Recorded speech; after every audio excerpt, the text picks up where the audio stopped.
Hi, I'm Carrie Zane, an Emmy Award-winning TV producer, and for many years I've been telling everybody else's story.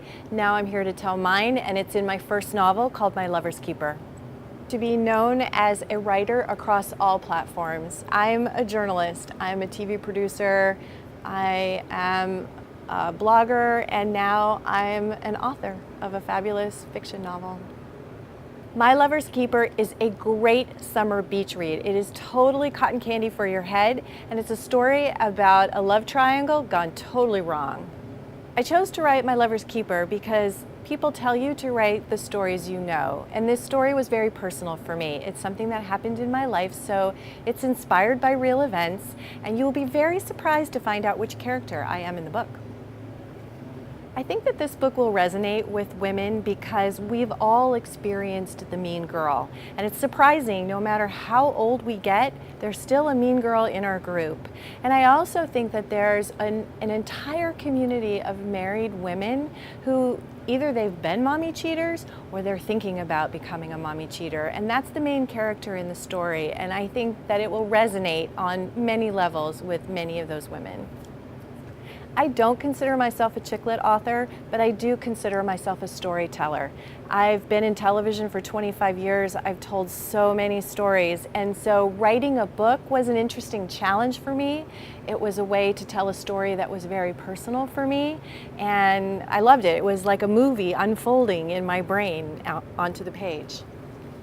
I won an Emmy in 1996 for a school break. It was a CBS school break called My Indian Summer, and Adam Beach was the star of my movie. It was the first taste of telling long-form stories, which was a great inspiration for writing this book. For a TV producer, I think the most common misconception about writing a book is that it is going to be that the schedule is going to be as fast-paced as television is, and it's not. It's a much slower process. It's a much, you take a much deeper dive, I think, into the story and the characters, and the editing process, believe it or not, is a lot longer.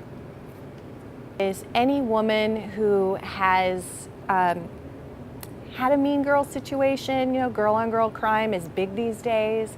Any woman who's thought about cheating, has cheated, knows a friend who's cheated, anyone who's watched or read 50 Shades of Grey needs to read this book. It's a love triangle, so the male character is really the entry point for these two women's lives to intersect. And the main character, Jen, is the mommy cheater, and she's very much like Millie in Scandal, so she has it all, does it all, lives it all, has this high life and thinks she's invincible, untouchable. And the other character, Taylor, is she's much more kind of struggling to figure things out. She's kind of like Brandi Glanville, you know. She went through divorce, she's a single mom, she's raising her kids, trying to figure out new relationships. They are completely relatable. It's like art imitating life. One of the primary themes in My Lover's Keeper is girls' bad behavior, and I think that it's universal. It's everywhere that we turn in reality television, in scripted television, in our own lives. We have like very mean girls, and I think that this book is completely relatable to anyone who's had that bad experience. What I want you to take away from this book is a good time, first and most importantly. I call it cotton candy for your brain. It's an easy breezy page turner, but I also want people to really relate to my characters and understand them and know that girl-on-girl crime is real. It happens. This is inspired by real events. So, you know, we all deal with this, and so it's completely relatable. Is girl-on-girl crime, and we see it everywhere. It's epidemic. Think about Kris Jenner and the way that she treated Caitlyn Jenner. I mean, she stops at nothing to succeed, and she stopped at nothing to step over her to succeed. And there are others. Think about all these nannies, and Gwen Stefani and her nanny and her husband, and how these women will stop at nothing to get what they want. It's a crime.